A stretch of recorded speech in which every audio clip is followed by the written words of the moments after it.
नमस्कार दोस्तों, मैं हूं अजीत कुमार। आप देख रहे हैं ड्रीम टेक एजुकेशन।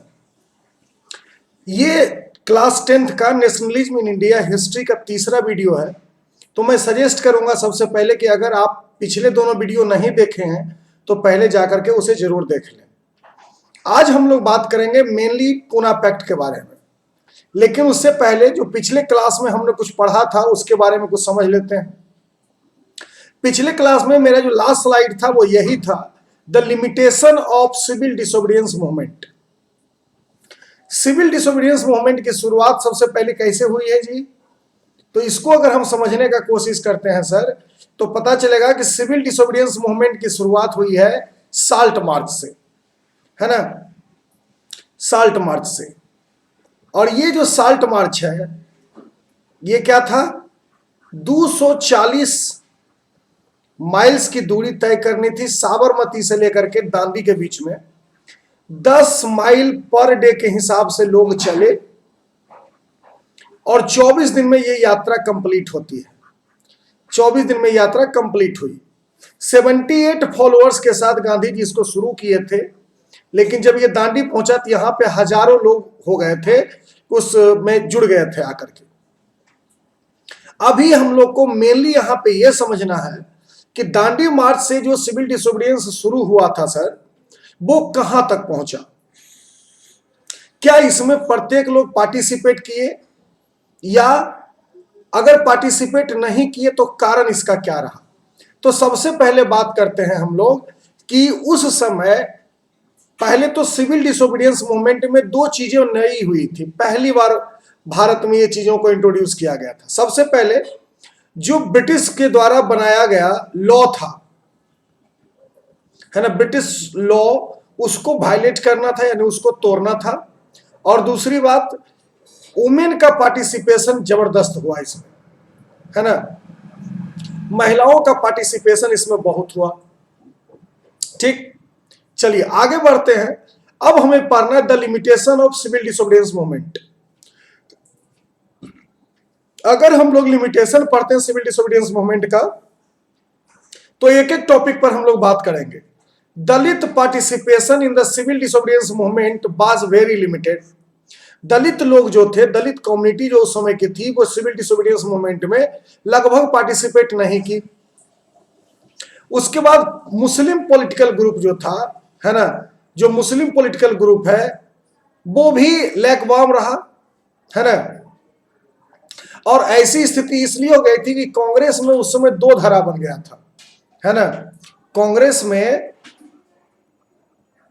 उस समय कॉमनली दो तरीके के लोग आ चुके थे।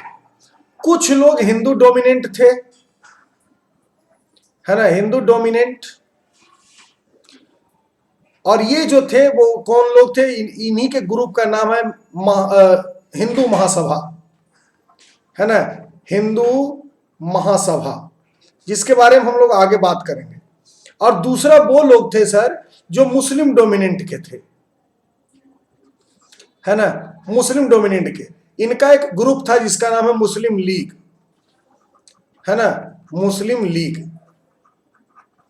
तो मुस्लिम लीग के जो लीडर थे उसके बीच में डिस्ट्रस्ट और सस्पिशन का बात था, यानी हिंदू मुस्लिम की लड़ाई पहली बार सिविल डिसोबीडियंस मूवमेंट में ही देखने को मिला। हिंदू डोमिनेंट के जो लोग थे, जो हिंदू फिलॉसफी को मानने वाले लोग थे, या जो हिंदू थे, और जो मुस्लिम थे, इस दोनों के बीच में विश्वास का बहुत ही लैक दिखा। दोनों एक दूसरे को सस्पिशन के नजर से देखते रहे। द रोल ऑफ संतानी and Hindu Mahasabha was very dominant. Hindu Mahasabha के जो लोग थे वो सिविल डिसोबीडियंस मूवमेंट में बहुत ज्यादा डोमिनेंट किए। ठीक, उसके बाद जब सेकेंड राउंड टेबल कॉन्फ्रेंस होता है 1930 में, तो उस समय B.R. अम्बेडकर और गांधी जी के बीच में कुछ कन्फ्लिक्ट हो जाते हैं, है ना। और वो था सेपरेट इलेक्ट्रोड्स के लिए। इसके बारे में, जो ये जो सेपरेट इलेक्ट्रोड्स है, इसके बारे में हम बाद में इस स्लाइड के बाद बात करेंगे अच्छे तरीके से। उसके बाद different section of the people in the civil disobedience movement had their own aspiration, है ना। जैसे एक आपको पता चलेगा कि भारत में एक ग्रुप था जो इंडस्ट्रियलिस्ट का था, है ना, इंडस्ट्रियलिस्ट लोगों का था। यानी कि जितने ग्रुप भी पार्टिसिपेट किए सिविल डिसोबीडियंस मूवमेंट में, सबका अपना अपना कुछ ना कुछ जुड़ा हुआ था। एस्पायरेशन इसी को कहा जाता है। The struggle what not united, there was discontent among the participants. ये जिस तरीके से कोऑपरेशन मूवमेंट एक साथ जुटा, एक साथ परफॉर्म हो रहा था, उस तरीके से सिविल डिसोबीडियंस मूवमेंट में नहीं हुआ। हिंदू अलग चीज के लिए कर रहे थे, मुस्लिम अलग चीज के लिए कर रहे थे, दलित जो लोग थे वो अलग चीज के लिए कर रहे थे, इंडस्ट्रियलिस्ट जो थे वो अलग थे, प्लांटेशन वर्कर अलग थे। सब अपने अपने फायदे के लिए पॉइंट ऑफ व्यू से सिविल डिसोबीडियंस मूवमेंट में पार्टिसिपेट कर रहे थे। यही कारण था कि सिविल डिसोबीडियंस मूवमेंट है वो पूरी तरीके से अनसक्सेसफुल रहा। अब हम इसके बाद बात करते हैं, देखो होता क्या है कि अगर अभी इलेक्शन, अगर आप समझते हैं जो इलेक्शन होते हैं सर, उसमें इलेक्शन में दो तरीके की सीट होती है। जो कंस्टिट्यूएंसी होती है वो दो तरीके की होती है। एक होता है जनरल कंस्टिट्यूएंसी और एक होता है रिजर्व कंस्टिट्यूएंसी, है ना। एक होता है रिजर्व कंस्टिट्यूएंसी, एक होता है जनरल कंस्टिट्यूएंसी। जनरल कंस्टिट्यूएंसी से वही लोग चुनाव, इसमें सभी आदमी चुनाव लड़ सकते हैं, ऑल, चाहे वो जनरल कैटेगरी को हो, एससी हो, एसटी हो, ओबीसी हो, वुमेन हो, डिसेबल्ड हो, कोई भी हो। जनरल जो कंस्टिट्यूएंसी होता है वहां से प्रत्येक आदमी चुनाव लड़ सकते हैं। जबकि रिजर्व कंस्टिट्यूएंसी की अगर हम बात करते हैं तो रिजर्व कंस्टिट्यूएंसी से सिर्फ वही चुनाव लड़ेंगे जिसके लिए रिजर्व होगा। जैसे मान लेते हैं कि कोई कंस्टिट्यूएंसी वुमेन के लिए रिजर्व है तो वहां से सिर्फ वुमेन उम्मीदवार ही चुनाव लड़ेगी। अगर वो ओबीसी के लिए रिजर्व है तो ओबीसी ही चुनाव लड़ेगा। एससी या एसटी के लिए रिजर्व है तो एससी या एसटी का ही कैंडिडेट वहां से चुनाव लड़ेगा। अब देखिए, इंडियन गवर्नमेंट एक्ट के बाद इंडिया को डोमिनेंट माना गया था कि भैया इंडिया जो है वो कॉलोनियल पावर होगा, किसका, ब्रिटिश का। लेकिन यहां पे लेजिस्लेशन का चुनाव होगा और इस लेजिस्लेशन के चुनाव में, है ना, लेजिस्लेशन का चुनाव होगा। इस लेजिस्लेशन के चुनाव पूरे भारत में होते थे, वैसे पार्ट में जहां पे अंग्रेज का अपना प्रभुत्व था, जहां पे अंग्रेज के गुलाम थे। आप एक चीज समझ के हमेशा चलेंगे कि 1947 में जब अंग्रेज यहां से जा रहे थे सर, तो सिर्फ वो भारत के 65% भूभाग पर ही अपना शासन कर रहे थे।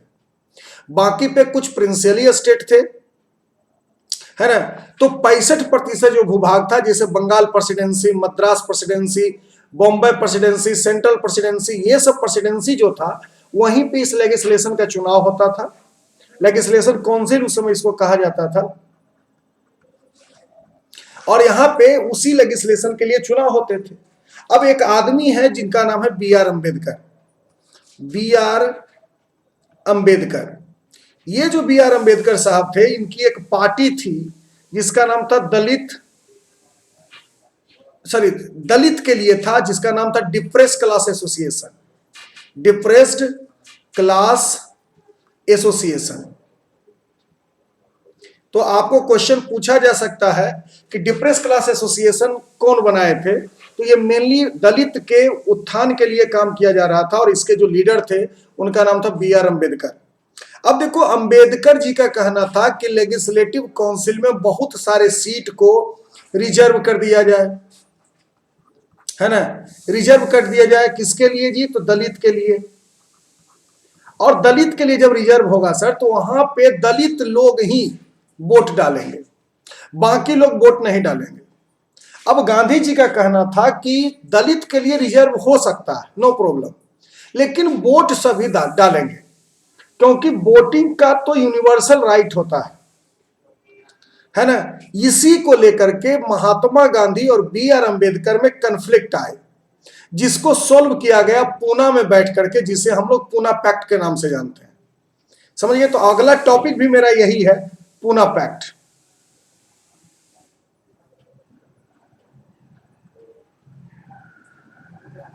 ठीक, चलिए अगले टॉपिक की ओर बढ़ते हैं, यही है पूना पैक्ट। देखो क्या हो रहा था। Poona pact was an agreement between Mohandas Karamchand Gandhi and B R Ambedkar sign in the Yerwada central jail Poona on September 24, 1932। ठीक, तो सबसे पहले 3-4 चीज याद रखिए। यारवाड़ा सेंट्रल जेल था पुणे में, कब साइन किया गया? तो सितंबर 24, 1932 को। On the behalf of the depress class for the reservation of the electoral seat in the legislature of the British government. ये जो लेजिस्लेचर की बात आती है सर, यही इसी को हमने बोला था लेजिस्लेटिव काउंसिल, है ना, लेजिस्लेटिव काउंसिल। अब क्वेश्चन यहां से ये भी आया कि लेजिस्लेटिव काउंसिल कब से आया तो भारत में, तो उसके लिए है the government of India act, है ना। इसके तहत यह है कि सर ब्रिटिश जो होगा, ब्रिटिश गवर्नमेंट में इंडिया के पार्टिसिपेशन होगा, इंडिया के लोगों का, और इंडिया क्या होगा? डोमिनियन स्टेट कहलाएगा। ठीक, आगे बढ़िए। It was signed by Ambedkar on behalf of the depress class and by Madan Mohan Malviya on behalf of the Hindu and Gandhi as a mean to end the fast that Gandhi was undertaken in jail as a protest against the decision made by British Prime Minister Ramsay MacDonald, है ना, Ramsay MacDonald, to give separated electors to depressed class for the election of member of provincial legislative assemblies in British India। अब देखो क्या कहना है, depress class association के तरफ से थे कौन? बी आर अम्बेडकर, और गांधी और हिंदू महासभा की तरफ से थे मदन मोहन मालवीय। ब्रिटिश के प्राइम मिनिस्टर थे रेमसे मैकडोनाल्ड। इन्होंने ही लाया कि भारत में क्या होगा जी, कि जो लेजिस्लेटिव असेंबलीज के चुनाव होंगे ब्रिटिश इंडिया के अंदर, जिसको प्रोविंशियल इलेक्शन भी कहते हैं, इसके जब चुनाव होंगे तो उसमें डिप्रेस क्लास के लोगों को एक रिजर्व सीट, सेपरेट इलेक्टोरेट दिया जाएगा, रिजर्व सीट दिया जाएगा, जहां पे उसी के लोग क्या करेंगे? वोट करेंगे। इस चीज को अगेंस्ट किए गांधी जी, और इन्होंने ये चले गए किस पर? उसको क्या कहते हैं? भूख हड़ताल पर। और भूख हड़ताल को तोड़ा गया कैसे? मदन मोहन मालवीय और बी आर अम्बेडकर साइन किए कि ठीक है सर, सीट रिजर्व होगा लेकिन वोटिंग का अधिकार सभी को होगा। यही है पूना पैक्ट, है ना। और बहुत ही इंपॉर्टेंट टॉपिक है ये, बहुत ही इंपॉर्टेंट टॉपिक है ये, बहुत ही इंपॉर्टेंट टॉपिक है सीबीएसई टर्म 2 के लिए। ठीक, ये क्वेश्चन आएगा ही आएगा कि व्हाट इज पूना पैक्ट, है ना, व्हाट इज पूना पैक्ट, ये आएगा ही आएगा। तो चलिए आगे बढ़ते हैं। पूना पैक्ट के बाद हम लोग दोनों अस्टेंजा के बारे में पढ़ेंगे। एक तो पढ़ेंगे हिंदू महासभा के बारे में, है ना। तो हिंदू महासभा की स्थापना हुई कब? 1915 में। हिंदू सभा की स्थापना हुई है 1915 में। महासभा का मतलब होता है, इसके महासभा के पहले जो इसका नाम था प्रोविंशियली इसका नाम था, वो था सर्वदेशक हिंदू सभा, है ना, सर्वदेशको हिंदू सभा। इसी को बाद में महासभा नाम दिया गया। Struggling to stay political and socially relevant, local forerunners to the Mahasabha had been sprouting across the country since the early decade of 20th century, है ना। 20वीं शताब्दी के शुरू में ही ये लोग क्या किए कि कांग्रेस में हिंदू प्रभुत्व को स्थापित करने के लिए बनाया गया हिंदू महासभा। इसका पूरा नाम था अखिल भारतीय हिंदू महासभा। ये right wings Hindu nationalist outfit था। ये देखिए इसका झंडा है ना, ये हिंदू महासभा का झंडा है, समझ गए। तो यही हिंदू महासभा है सर, जिसका पूरा नाम था अखिल भारतीय हिंदू महासभा। अब इसके बाद हम लोग बात करेंगे मुस्लिम लीग की। मुस्लिम लीग को क्या कहते हैं? इसको सबसे पहले बोला जाता है ऑल इंडिया मुस्लिम लीग, है ना, AIML, all India Muslim league, जिसको कि कॉमनली मुस्लिम लीग के नाम से जाना जाता था। ये 1906 ईस्वी में इसकी स्थापना हुई थी, समझ गए। 1906 में ब्रिटिश इंडिया के समय it strongly advocate from 1930 onwards for the establishment of the separate Muslim majority national state Pakistan, successfully lead by the partition of India 1947 by the British empire, है ना। तो 1947 में जब भारत आजाद हुआ तो उस समय जो मुस्लिम डोमिनेंट एरिया था, है ना, मुस्लिम डोमिनेंट एरिया, इनका यही मांग था सर कि जो मुस्लिम डोमिनेंट एरिया होगा वो पाकिस्तान कहलाएगा। The party arrows out the need for the political representation of Muslim in British India. ये कहां से शुरू हुई थी कि सर मुस्लिम लोगों का रिप्रेजेंटेशन होना चाहिए किसमें? ब्रिटिश इंडिया में। और यही बात आगे बढ़ते बढ़ते बढ़ते बढ़ते कहां तक चला गया, जो पार्टीशन के बाद एक नई स्टेट के लिए। अब हुआ क्या था कि 1905 में जब बंगाल का पार्टिसिपेशन हुआ था तो इसका हिंदू लोग बहुत अपोज किए थे, है ना, हिंदू लोग बहुत अपोज किए थे। इसी का ये परिणाम निकला मुस्लिम लीग, और मुस्लिम लीग की स्थापना के समय ये बात मान ली गई थी कि जो डोमिनेंट एरिया होगा वो बनेगा 1947 के बाद मुस्लिम कंट्री। इसके बाद हम लोग बात करेंगे the sense of collective belonging. इसके लिए मैं आप लोगों को एक सेपरेट वीडियो बना दूंगा, the sense of collective belonging. तो आज के वीडियो में हम लोग यहीं तक बात करेंगे, आज के वीडियो में हम लोग यहीं तक बात करेंगे। बाकी आप लोग को पता है, share and subscribe this channel to your all friends, जिससे कि उनको बोर्ड के प्रिपरेशन में वो अच्छे नंबर ला सकें, अच्छे से अपना तैयारी कर सके बोर्ड के लिए। अभी आप लोगों को जो मेरा मेन क्लास है उसका मेन फोकस है कि आपको ज्यादा से ज्यादा नंबर उठे जब आप प्री बोर्ड के एग्जाम में स्कूल में एग्जाम देने जाए तब। मैं हूं अजीत कुमार, साइन ऑफ। आप इस वीडियो को अपने प्रत्येक दोस्तों के बीच में शेयर करें, और शेयर करें, और जो सब्सक्राइब किए वो बेल आइकन को जरूर दबाएं, जिससे कि मैं जब भी कोई वीडियो अपलोड करूं तो आपको उसका नोटिफिकेशन मिल जाए।